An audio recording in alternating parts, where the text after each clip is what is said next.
Diriwayatkan bahwa Muaz bin Jabal, Sa'ad bin Muaz, dan Kharijah bin Zaid pernah bertanya kepada segolongan pendeta Yahudi tentang sebagian isi Taurat.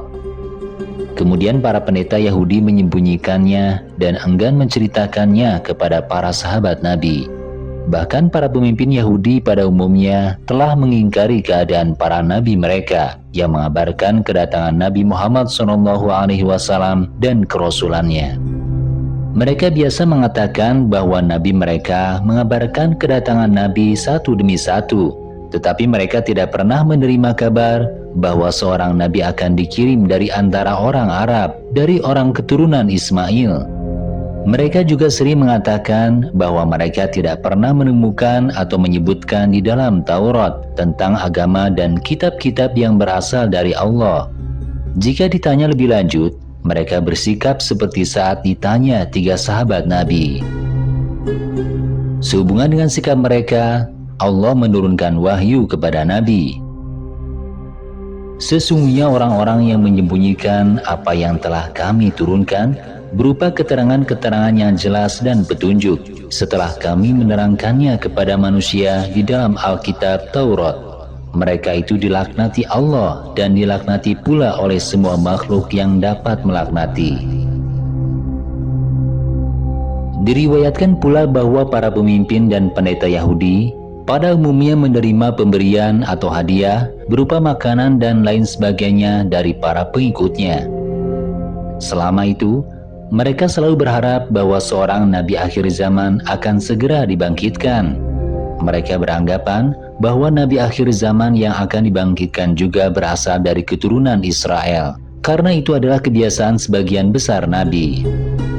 Oleh karena itu, ketika Nabi Muhammad dibangkitkan, mereka takut dan khawatir akan kehilangan pemberian atau hadiah yang biasanya diterima dari para pengikutnya, dan juga takut akan penurunan posisi mereka sebagai pemimpin dan pendeta dari orang-orang Yahudi di sebagian besar masyarakat mereka. Karena beliau bukan dari keturunan Bani Israel seperti yang selama ini mereka sangka. Karena itu dan juga alasan lainnya, mereka dengan lancang menyembunyikan sifat-sifat Nabi Muhammad SAW dan kedatangannya. Sehubungan dengan peristiwa itu, Allah menurunkan wahyunya kepada Nabi. Sesungguhnya orang-orang yang menyembunyikan apa yang telah diturunkan Allah, yaitu Alkitab, dan menjualnya dengan harga yang sedikit, mereka itu sebenarnya tidak memakan ke dalam perutnya melainkan api, dan Allah tidak akan berbicara kepada mereka pada hari kiamat, dan tidak akan menyucikan mereka, dan bagi mereka siksa yang amat pedih. Inilah cara dan sikap orang Yahudi dalam menyembunyikan kebenaran yang diturunkan Allah kepada Nabi Musa yang sebenarnya mereka ketahui. Bangsa Yahudi pada masa sebelum Nabi Muhammad SAW dibangkitkan, khususnya yang tinggal di kota Madinah, umumnya selalu ditekan oleh orang-orang kafir yang menyembah berhala, padahal mereka telah menggunakan berbagai propaganda untuk menjelaskan kepada kaum musyrik Arab, terutama yang berasal dari golongan Aus dan Khazraj. Antara lain, mereka menjelaskan bahwa sebentar lagi Allah akan bangkit dan mengutus seorang utusan dari bangsa Arab.